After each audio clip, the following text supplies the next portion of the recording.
Hey everybody, welcome to the Psychology of Video Games podcast. My name is Jamie Madigan. I've made it my mission to try to popularize the use of psychology to making and understanding video games. To do that, each episode of this podcast focuses on a specific area where psychology and video games overlap, and I interview an expert on the topic. This is the episode about online relationships and video games. Remember that you can always go to psychologyofgames.com to find past episodes of the podcast, as well as literally hundreds of articles that I've written about the psychology of video games.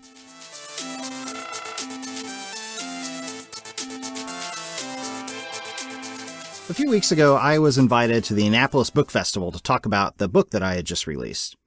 The topic of the panel was video games, helpful tool or harmful distraction. It was, admittedly, kind of a bombastic title for a talk, but my co-panelists and I were game, and we thought we would talk about some of the ways in which video games are good and some of the ways that they can, be a harmful distraction or can cause problems. There was a wide range of people in the audience, but pretty quickly it became evident that most of them wanted to talk more about the harmful distraction side of the title. One guy in particular was really concerned that their kids were not learning to go out and do things like fishing. He was really fixated on fishing for some reason and was concerned that kids were spending too much time playing games instead of doing outdoor activities like that. Other parents were concerned about, your typical things like addiction and violence and so forth. So we talked about those. But one parent in particular brought up a topic that I thought was worth following up on.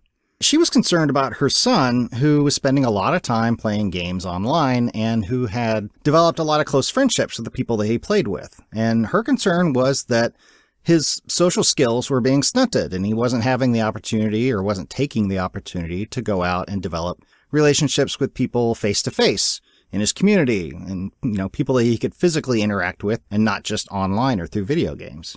I try to talk a lot about the social aspects of games and how games are much more social and involve a lot more communication, but their concerns were pretty firmly rooted. Many of us have made friends online, whether it's through guildmates and video games, friends lists, message boards, etc. One of the message board communities that I'm part of has developed a lot of different relationships and activities. We've exchanged beer in the mail. We've done Secret Santas where we sent each other gifts through the mail, and some people have even had meetups for people who live in their local areas. And you don't have to go very far on the internet or researching this topic very far before you start to hear stories about people who, met boyfriends, girlfriends, husbands, wives through games and through online interactions. These are people who move from different cities, states, or even countries to be together. I asked my Twitter and Facebook followers to share stories about this sort of thing, and I got a lot of responses. Thanks to everybody who did respond. I heard about people who met their significant others playing World of Warcraft or RuneScape, through guilds and raids and other shared activities. One person even drove 1,500 miles to meet somebody that they had only known through World of Warcraft and voice chat. And then they ended up dating for 4 years. I heard from people who met each other through Call of Duty, through competitive play, or one person who was just trying to get better and took on some coaching from other players, and one person in particular that they ended up dating. And then there's this person. Hello? This is Sandra. She's a young woman living in Quebec, Canada, and she actually met the person she's currently dating through his Twitch channel. Well, yeah, he was live streaming CSGO on Twitch, and that's how I came across him. That's Counter-Strike Global Offensive, a team-based first-person shooter, for those of you that don't know. I started going on Twitch in 2014, and I always liked going in smaller streams because you get to talk more to streamers, they get to see your message more.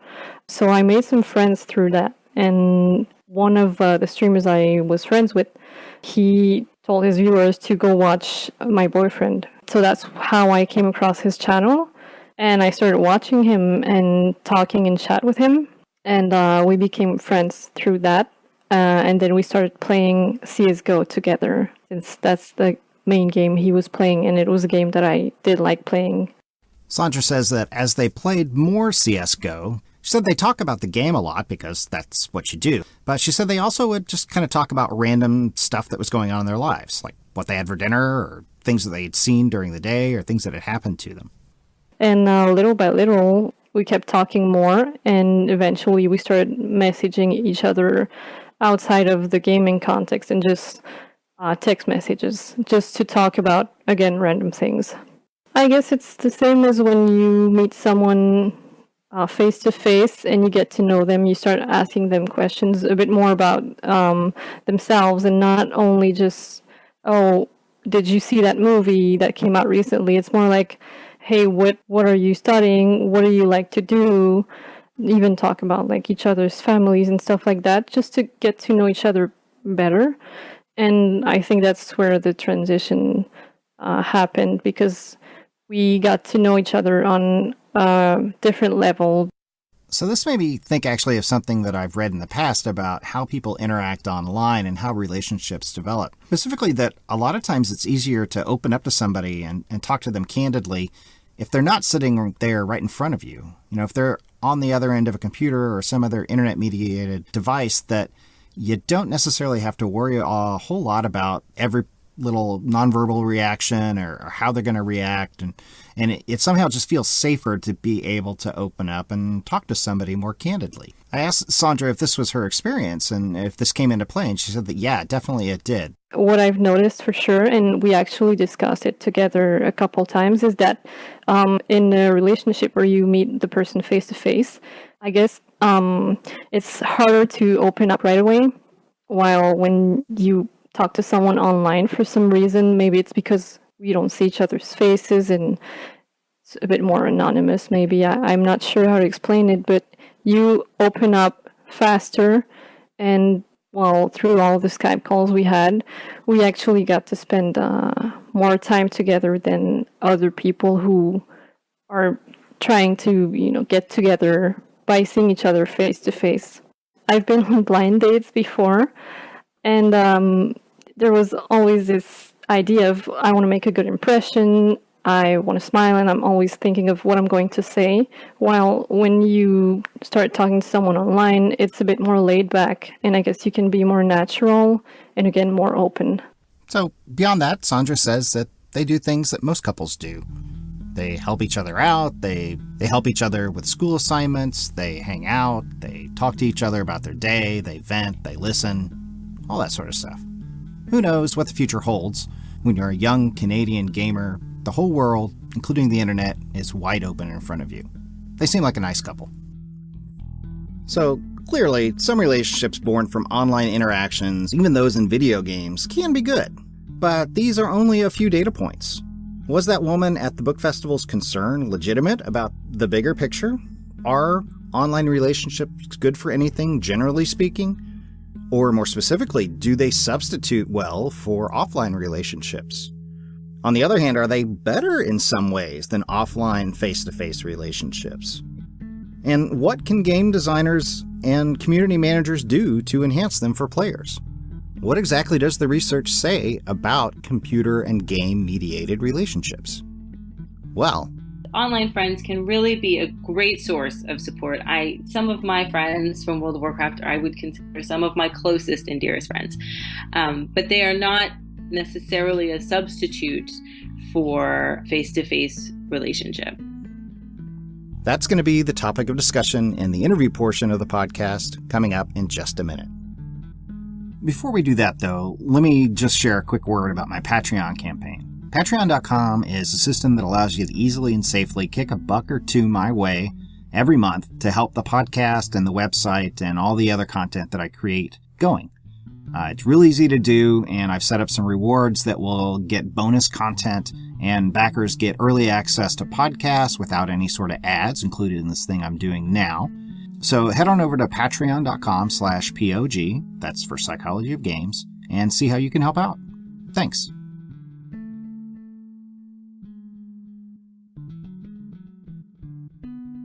All right, everybody, thanks for joining us in the interview portion of the podcast. As usual, this time we have another returning guest, Rachel Cohort, PhD, who was one of the authors with us a few episodes ago when they came on to talk about their new book, which is called The Video Game Debate, with a subtitle I can't remember at the moment. But Rachel, what is the subtitle, and who are you again? Yeah, sure. The subtitle is Unraveling the Physical, Social, and Psychological Effects of Digital Games. Okay. I am a research psychologist. I have my PhD from the University of York in the UK, where my research focused on the social impact of online games, hence the social in the subtitle of the book. I am an independent researcher now on the board of the Digital Games Research Association, and my research interests still largely focus on the social impact of games. So, how is communication in online games impacting our ability to communicate when we are not in online games? Right. So the last time you were on, you and Torsten Quandt, your co-author or co-editor, I guess I should say, last time you were on, we talked a lot about the book, but we didn't really get into one particular chapter that I thought was really interesting. And it was a chapter that you actually wrote. And I thought that the idea when you were editing these books was to get everyone else to do the work. So I applaud you for stepping up and actually writing a chapter for yourself. But the chapter that I've got in mind is the one that talked about social outcomes and social relationships in games. So we all hear stories about, people that met online and became friends or even got married, and people that form guilds and clans and that sort of stuff, especially in massively multiplayer online games, but even in all other kinds of games. And then you hear about communities developing in places like Reddit and other message boards. People met in a game and sort of move those relationships to other contexts, but usually online contexts. These are usually not people that get together in the real world. I hate that phrase, the real world, because I think games are part of the real world, but you know what I mean. Or if they do get together, then it's sort of a big deal and it's a special event, a meetup kind of thing.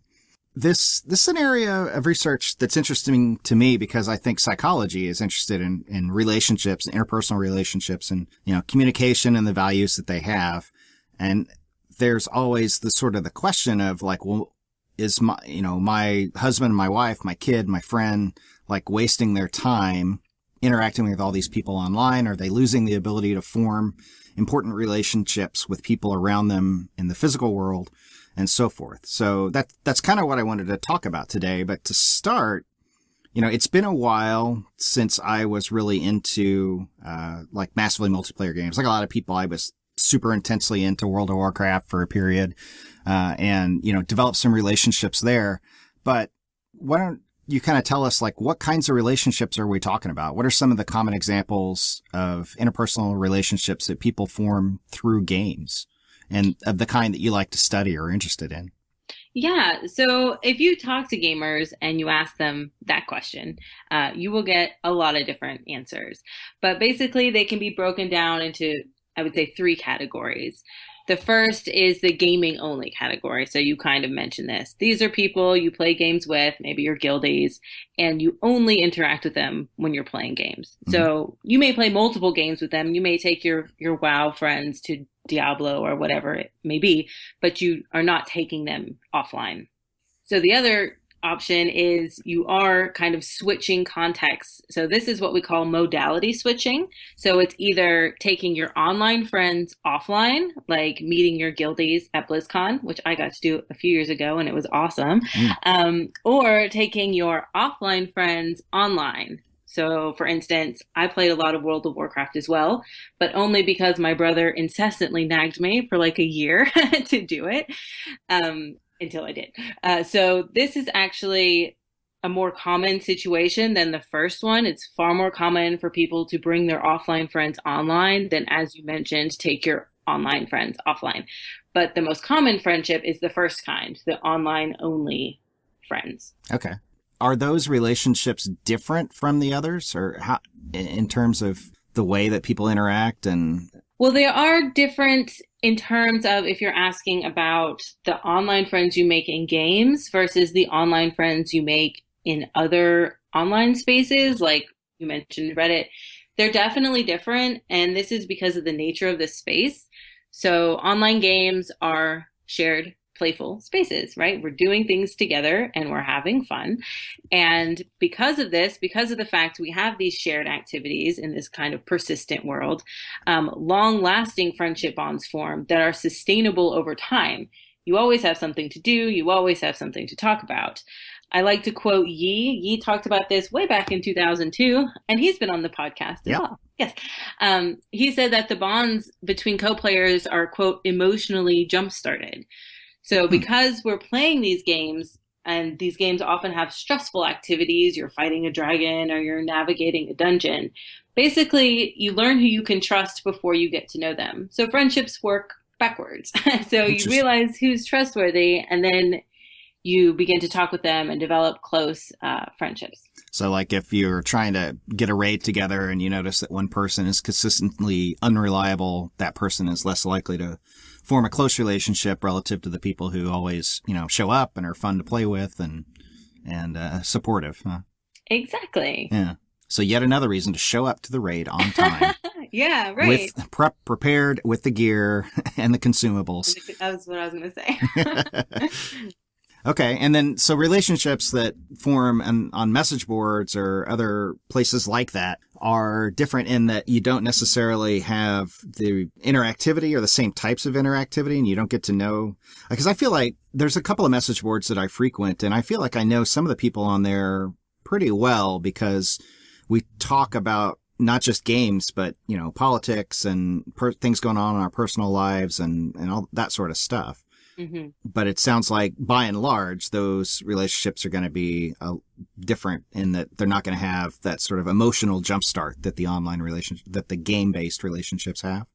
Right. And the jumpstarting too, also, it just initiates this base level of trust and intimacy. And I think also the shared activities themselves, as I mentioned just previously, they maintain the relationship. So if you're not going on that message board, there's, Donald Trump's not running for president. You don't have anything to talk about. The Right. Relationship's not necessarily being maintained to the same extent of every day at 3:00, I do my dailies on World of Warcraft and I see these same people and that sort of thing. And what kind of things are game developers paying attention to this sort of stuff? Because it seems like in the early days, they didn't necessarily have the tools in place to facilitate these kinds of relationships. What sort of stuff are you seeing developers actually put into their games to make these things easier to form? Well, off the top of my head, they're making games you can only play online, which is not good if you don't have a stable internet connection. But those kind of games like Clash of Clans or even the new SimCity that came out a few years ago. Right. By requiring you, it's basically requiring you to play with others, regardless if you want to or not. Developers are highly aware that having a community of players will keep you into the game for much longer periods of time than if you play alone. So I think they're just doing everything they can to promote that. Okay. So they're just forcing it when they can. Yeah. But it also seems like they're, including things like friends lists and trackers and different modes of communication, whether it's voice and text. And we'll probably talk more about that later on, how the different modes of communication work in forming these relationships. Yeah, I mean, text is still the standard, but you are definitely seeing a lot more people integrating voice chat. Before you'd have to, download TeamSpeak or use Skype or some other third-party application, but now they're all being built in to facilitate teamwork and friendship formation. So I guess that tells us why game developers and the people that play them would be interested. But what got you interested in studying this topic, and what made you decide to write that chapter in the book? Well, like you, I played a lot of World of Warcraft, and I was very aware that there was this image of someone who plays online games. They have something socially wrong with them. That was the perception. They have no friends, they can't make friends, that sort of thing. And I was okay because I figured that's a stereotype and it's blown out of proportion. But around the same time that I was becoming aware of that, I was also doing a clinical internship for my master's degree. I have a master's in counseling psychology, and I was doing counseling with parents. And it wasn't just parents concerned about their children playing games. It was a concern that the games themselves were negatively impacting their children. Right. So it wasn't just they play all these games. It was there's something wrong with the people they're playing these games with. They don't spend time with their friends anymore. And the people they spend time with in these games, there's something wrong with them. So for me, it was really full circle. It's not just if you play online games, there's something wrong with you, but the games themselves are somehow making you less social, and at least partially because the friendships you're making online are somehow less valuable than your offline ones. And then I saw there was no research in this area, and I was like, someone needs to look at that.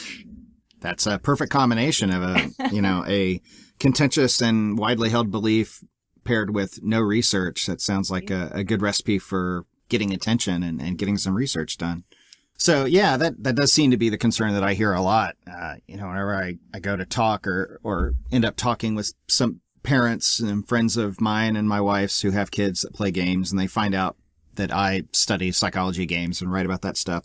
They always want to talk about violence in games, and then they always want to talk about just this idea of games taking over spaces in the social lives of their kids where more healthy or healthful or normal types of activities would they would normally occupy. So in the chapter in the book, you did talk about the research that you've been able to uncover, and you kind of broke it out into two major theories or groups of theories, which are the social displacement and social compensation theories. You want to kind of walk us through those and see if you can spell it out for us? What are the social displacement theories? What are those about? Sure. So this is kind of what you were hinting at. It's the classic cause and effect model. So because you're spending more time online, inevitably, because there are so many hours in the day, you're spending less time offline. And because of this, your online social community will thrive at the expense of your face-to-face communication, which leads to the displacement or the exchange of your offline friends for online friends. Now, this is believed to be problematic, as I mentioned before, because your online friends are less valuable, which we can talk about later as to why that's the assumption. Mm-hmm. And over time, this could lead to social isolation and social awkwardness and a range of other potential negative outcomes. Now, in terms of evidence for this, in 2013, I did a paper looking at broad social differences between people who play online games and people who don't.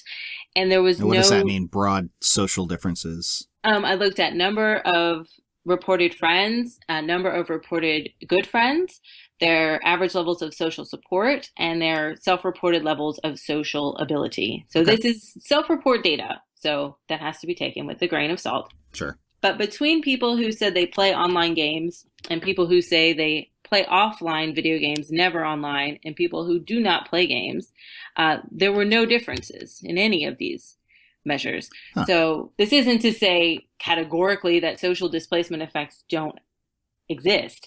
But on broad levels, the evidence for this is weak at best. Okay. That should quell some fears.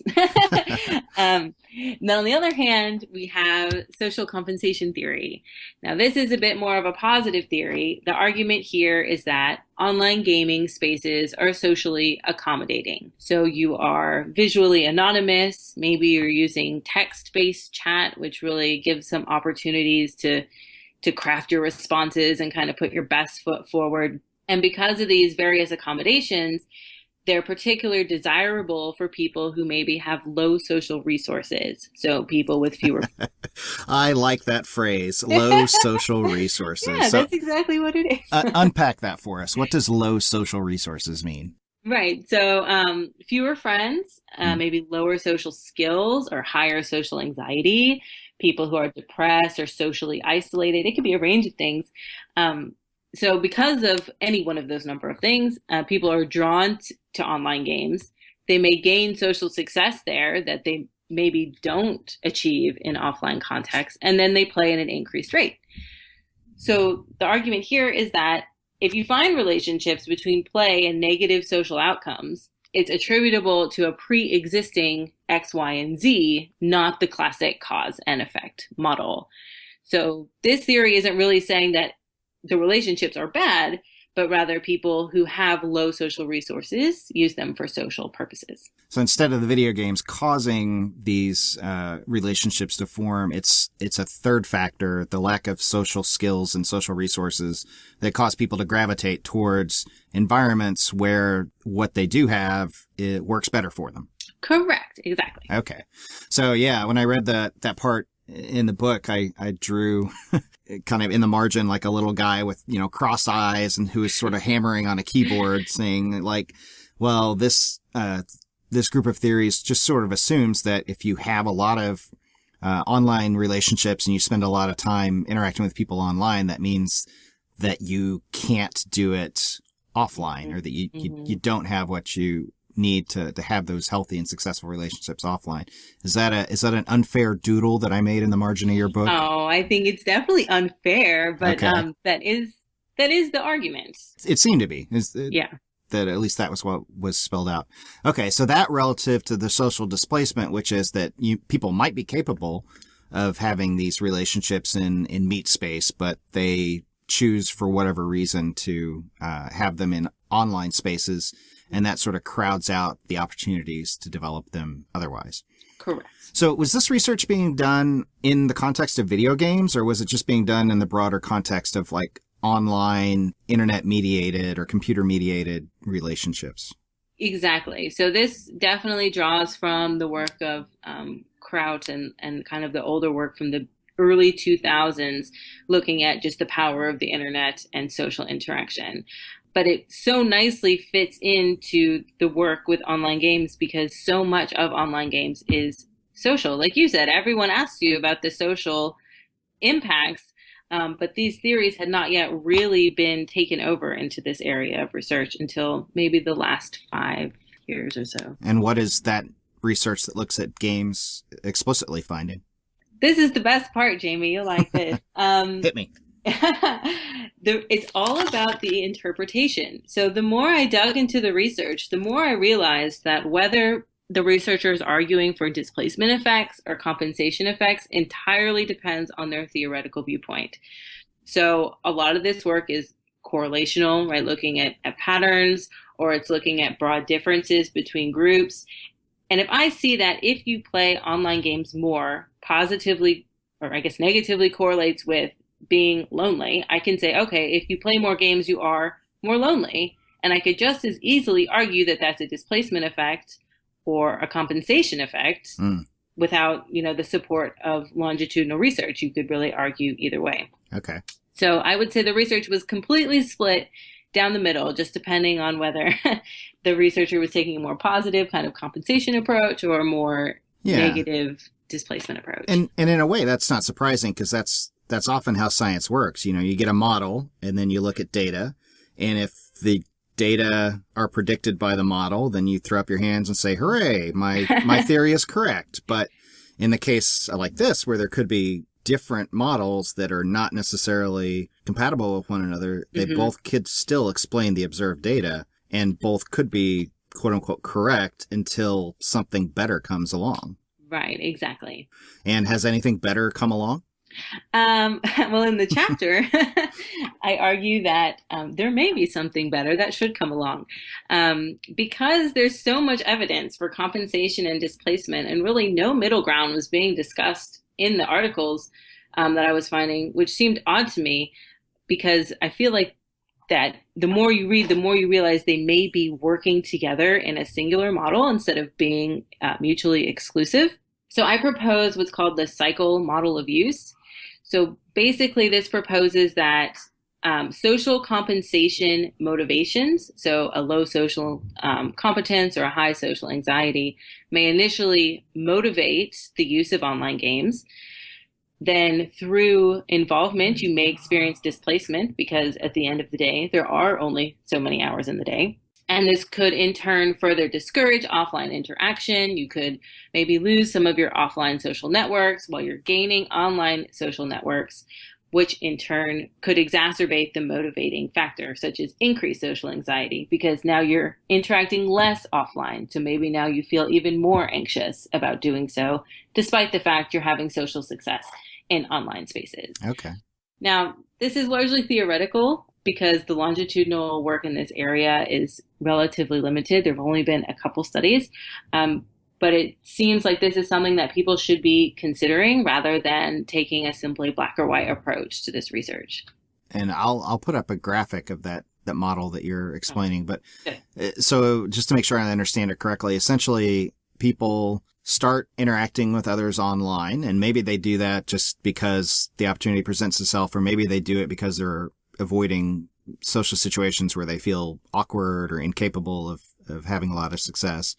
And then that in turn crowds out frequency with which they engage in other types, which then could increase their anxiety or their desire to want to avoid those types of situations, which then forms a circle or a spiral. Exactly. Yes. And I guess that idea, that concept sort of hinges on the idea that social skills improve with practice or degenerate without practice, at least in some people. Is that the case? Right. Yes, exactly. So a lot of our social skills or social abilities are learned through social learning, through modeling and through interacting with others. And so the argument that playing online games would lead to a degradation of these abilities is largely based on the fact that online games are not analogous to face-to-face communication. You don't have nonverbal cues. A lot of times you're not relying on traditional contextual social information. Exactly. Right. Okay. So does that then speak for getting kids who are, by virtue of being kids, in the process of learning not only social skills, but every other skill that they're going to have for the rest of their life? Does that speak to interrupting that cycle for them more so than adults? That is definitely the concern. And I think that's why we see a lot of research now with online gamers focusing on adolescents, because they're in that stage of development. So what does the research say about the value of these different types of relationships? So I guess you could say, like, well, okay, some people have a lot of online relationships and some people are social butterflies in in offline contexts. And some people probably straddle those two and sort of engage in different types depending on the context of the situation. But is one target one that you should be aiming for more than another? Or do having nothing but online relationships, is that necessarily a bad thing? Like, are those people any less happy or capable, or do they live as long, or what does the research say? Oh, no. I don't know about longevity. There's your longitudinal study, but yeah. Yeah, for sure. Well, it's kind of difficult because these measures of are they satisfying are very subjective. So if you ask them about their friends, they will say that they're as real as any real life friendship. They satisfy social needs. And if you take different measures of well-being, like depression or loneliness, in some ways they do promote better well-being, such as reduced depression. That being said, I think that researchers, I'm not so sure that the research fully supports this, as it's still a relatively new area of study. So the argument is that there are more costs than potential benefits if you are exclusively interacting online. So the content. Does anyone do that? Does anyone exclusively interact online? That's a pretty high bar, or low, depending on how you frame it. But well, I guess the prototypical example you would have is the teenager who goes to school and doesn't really have very many friends and comes home and spends X amount of hours engaged in online games and socializing with their online friends. Now, they're not exclusively 100% interacting online. They have teachers, they have family, they surely have some people that they're interacting with. But if a majority of what you would consider very good friends are not ones that are within a close physical proximity to you, it would be argued that is not necessarily in your best interest. And why is that? For several reasons. The first is that online friends are less able to provide you with tangible favors. This is the number one argument you see in the research. So in psychology, we talk a lot about social support. These are the resources you get from your relationship. So new information, social and emotional support, or physical resources. And the example is always helping you move, which bothers me because my brother won't help me move. Because my online friends won't help me move. I'm not sure that makes them less valuable. Okay, professor, go hire some moving people. You don't need me. Exactly. But there is something to be said about them not being able to give you a shoulder to cry on, or pick you up on the side of the road if your car breaks down. Right. So your online friends are definitely not able to do that because they're all over the world, right? They're Yeah. And that always seems to be the thing that gets overlooked when you talk about, like social support. It's not just giving you a virtual hug or saying, or letting you talk it out to somebody, which is valuable. Of course. Seems totally valuable. But yeah, it's like loaning you $20 or coming and getting you when you have a flat tire, or inviting you over to network with someone that could help you find a job, or Exactly. something like that. Okay. Exactly. Are there any other reasons? There are. So if you mentioned social and emotional support, and online friends can provide that for you. But researchers are finding that the support that they provide is actually different from the support that is provided from your very close friends, like close friends and family that tend to be in close physical proximity to you. So if we look at the research on social capital, there are two kinds. There's bridging, which is kind of your loose networks. This would be the people in your WOW guild, right? They come from a lot of different backgrounds, and they're great at helping to expand your worldviews, but they maybe don't provide substantial emotional support. And on the other hand, you have bonding social capital, which is generated among your really close bonds. They tend to come from similar backgrounds, and these are like close family members or really good friends. Now, the concern being, you make more bonding social capital offline and more bridging online. And the research actually does support this. So more bridging social capital is generated online. And among people who play online games, time spent online has been negatively associated with social capital of both kinds from your offline social networks. So if you're spending the majority of your social time interacting with online friends, you may actually be experiencing a loss of the really close social and emotional support that many of us need. But what are some of the benefits of those online relationships? Are there things that they give you that face-to-face relationships typically don't? Well, one of the main things that they can give you is that online friends are so diverse. So you have the ability to interact with young and old, different cultures, people from all over the world that you may not necessarily get to do in the town where you live. Yeah, that seems like a big thing for me, because the message board communities and the online communities that I'm a part of, people literally from all over the world, people from all different races and sexual orientations, and, people that are very different from the people I would find right outside my front door, for better and worse.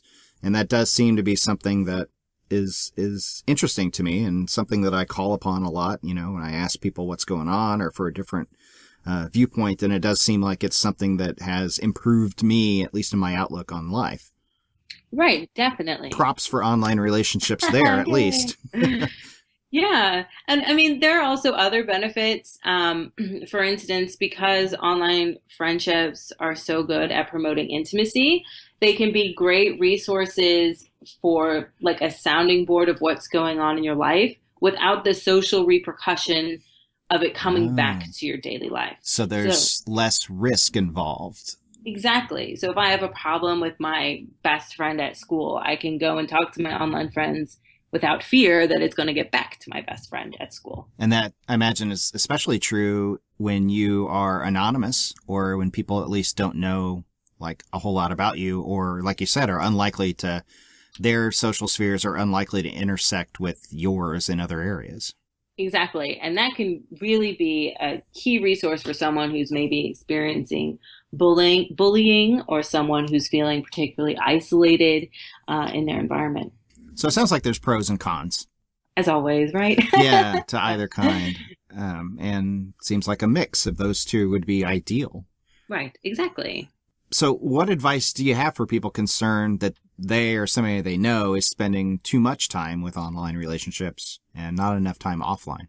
The key to everything in life is moderation. As we just discussed, online friends can really be a great source of support. Some of my friends from World of Warcraft, I would consider some of my closest and dearest friends. But they are not necessarily a substitute for face-to-face relationships. So everything in moderation. Yeah. And for those people who don't ever go online, or who don't ever do so in a way where they they talk to people or form relationships, maybe give that a try as well, or at least pay attention to what's going on around you. So what advice do you have, or what things would you like to see from game developers and the developers and people who maintain those online spaces that sort of are game adjacent, like, message boards and mailing lists and chat rooms and all that type of stuff? Well, what I would really like to see is researchers working together with developers to look at ways to adapt commercially created games as potential therapeutic tools. Wow. So we're seeing a lot of work looking at, okay, maybe people who play online games a lot show higher rates of social anxiety, for instance. Now, typically, if you wanted to bring someone into your practice, if you're a practitioner with social anxiety, and have them interact with a game that maybe was developed to help them, we all know what those kinds of games look like. They're boring, they're low budget, no one wants to interact with them, they're very transparent, how do you feel? Like, not so great. But I would really like to see kind of this shift into taking commercial games, which we see now in the educational arena. People are already doing this and adapting them for their purposes. So there are some educators I saw at the Clash of Realities conference last year. And they used The Walking Dead to teach their class about ethical decisions. And I was like, that is so brilliant. The Telltale adventure game, Walking Dead? Exactly. Yeah. So instead of taking one of those Ethics 101 games created, in the early 90s or whatever it may be, right. These games are already engaging. People know them. Maybe they've played them before. And you really learn a lot because you're so engaged. And it seems like, if no other reason than just providing us a jumping off point for discussion, either between people or group discussion of like, well, why did you decide to, do that to poor Lenny, or, exactly. Why did you save this character versus that character, and why did you make the choices that you did? And, even if you're not in the end, sticking to the game, it sort of opens up and provides context for discussions about sorts of things. Exactly. And then you can see how the theories fit in with the different actions that have taken place. And it's really, I think that's the future. That's where I would like to go with my research. And I hope that developers are also interested in helping adapt their technologies in that way. Yeah. And it seems like those types of games and multiplayer games in general could be useful for dealing with, like social anxiety disorder, getting some practice and getting some sense of self-efficacy and, an internal sense of control under your belt that would then allow you to try to bridge over to offline, interactions with people and say like, well, I'm fine as the leader of my guild, and I did a great job, leading that raid. I've got, leadership skills and I've got organization skills. There's no reason why I couldn't apply those at work or in school on a class project or whatever it may be. Exactly. And there's also some really cool research coming out of the UK from Jane Gackenbach. I'm not sure that's exactly how you pronounce it. Yeah. There we go. I don't know. I'm guessing. One of us is probably right. Probably. I'm sorry, Jane.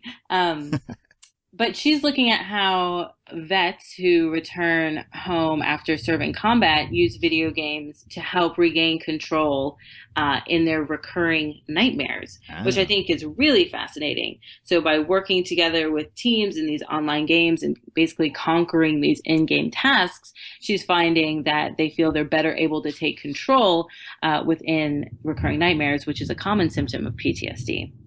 Yeah. I've read some of that research where it talks about how gamers sort of develop this innate sense of being able to control the events unfolding in a game because it's designed that way. And then sort of there's some research showing that like people who played a lot of games tended to feel like they were in control of their dreams. Like they were more able to have, I forget what the term is, but like, lucid dreaming. Yep. Yeah. Where you're able to realize that you're in a dream or having a dream.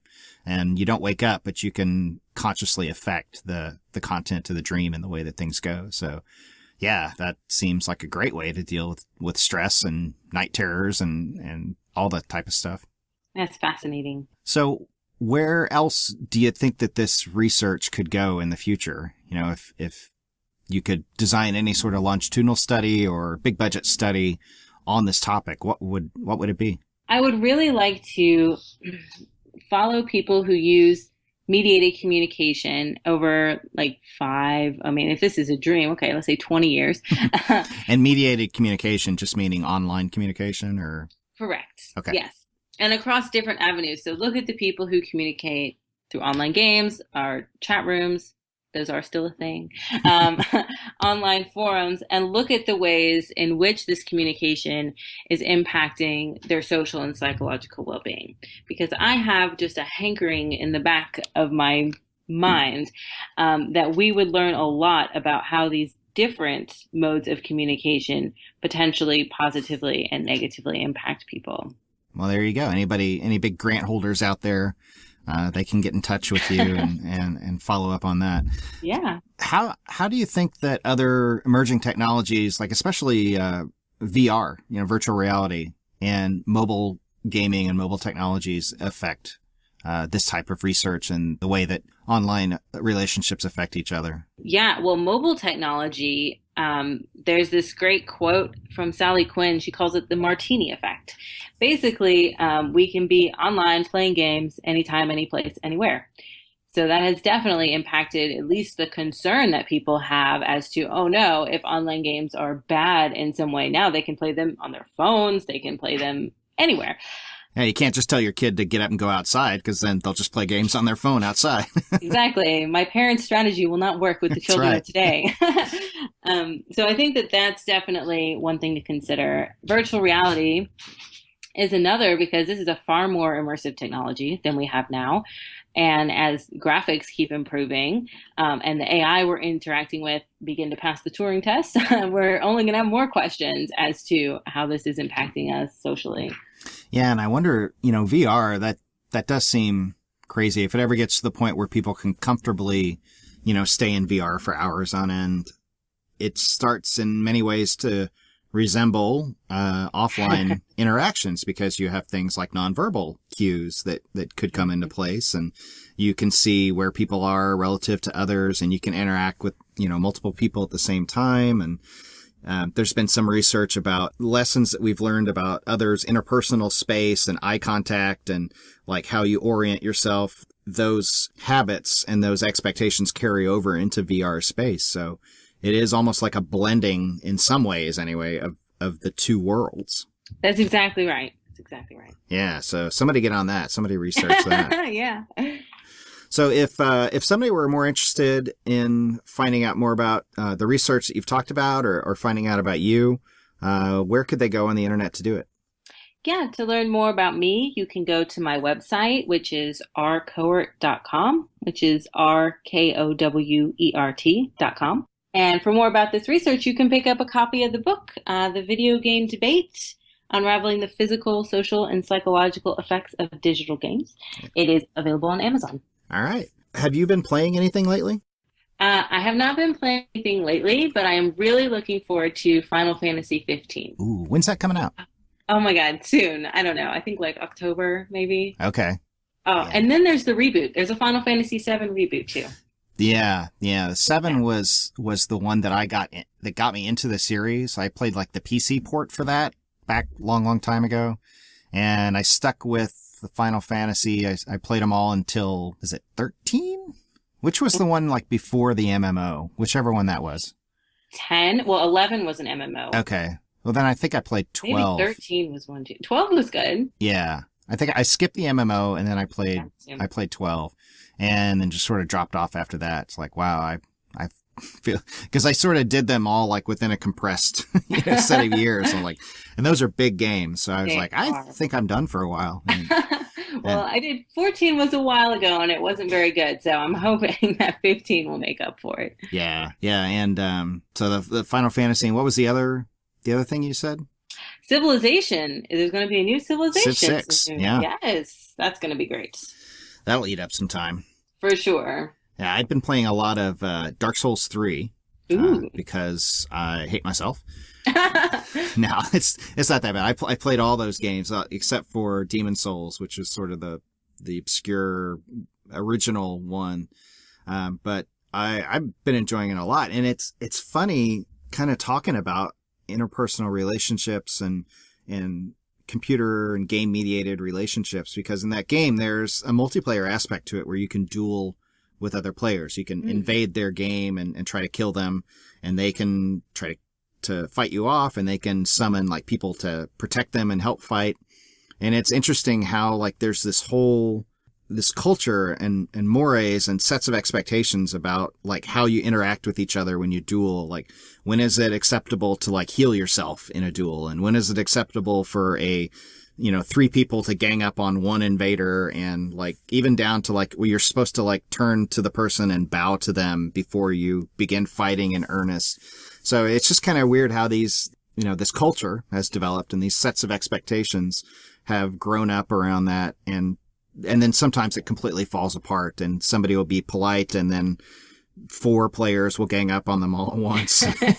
And it'll be a completely lopsided fight. But, sometimes that's okay. I haven't quite gotten my head around it. There seem to be like certain arenas in the game where one-on-one dueling is expected, and then other areas where anything goes and anything is acceptable. But that's sort of like on the far end of the game-mediated relationship scale. It's like I don't even know these people's names. I just see them for this one tiny event, and there's no way I can like follow them or invade anyone in particular. So it's on the far end of opposite like your World of Warcraft guilds and that type of thing. Yeah, it is really interesting how different games really have their own kind of cultural rules that go along with them. Yeah, and the process by which those develop. I'm sure that it probably maps onto the same way that, organizational cultures develop and societal cultures. I'm fairly familiar with like the research from industrial organizational psychology, but in those types of situations, it's usually like a leader or a group of leaders at the top who have an undue influence on establishing these rules and expectations. But you don't have that in games. Or, well, maybe you do. Maybe like that stuff filters down from like streamers and, people who are doing Let's Plays on YouTubes. We need some Twitch researchers. Yeah, that would be fascinating to study. So there you go. Anybody else? This is one of the things I pride myself on the website and the podcast is that I'm handing out, PhD dissertation topics like candy. Anybody listening, like, there you go. And you maybe get a chance to talk with some streamers and YouTube folks as well. So thanks for coming on. Is there anything that I didn't ask you about that you wanted to bring up before we go? No, I mean, I guess I just want to reiterate that as with everything when it comes to games, nothing is black and white. So if your child is playing online games, or your brother or your sister, and you think, oh, that can't be good, there's always a little good and a little bad. There are no 0 or 1 correlations. Well, I guess there's 0 correlations, but there's definitely 0. I found those. Yeah, so did I. Yeah, my dissertation contains quite a number of them. All right. Well, thanks for coming on. I really appreciate it. All right, great. Thanks for having me. Thank you again. Cool. Thanks, everybody, for reaching the end of another episode of the podcast. I hope you enjoyed it. Remember, you can go to psychologyofgames.com. You can find links there on how to support me on Patreon. You can also find out how to follow me on Twitter, Facebook. You can sign up for a newsletter and do all kinds of stuff. And if you've ever developed any relationships, met a boyfriend, girlfriend, or even just made friends, got to know a group of people through video game or some other online medium, I'd like to hear about it. You can find the blog post for this episode of the podcast at psychologyofgames.com, and you can tell us all about it. Thanks, and I'll see you next episode.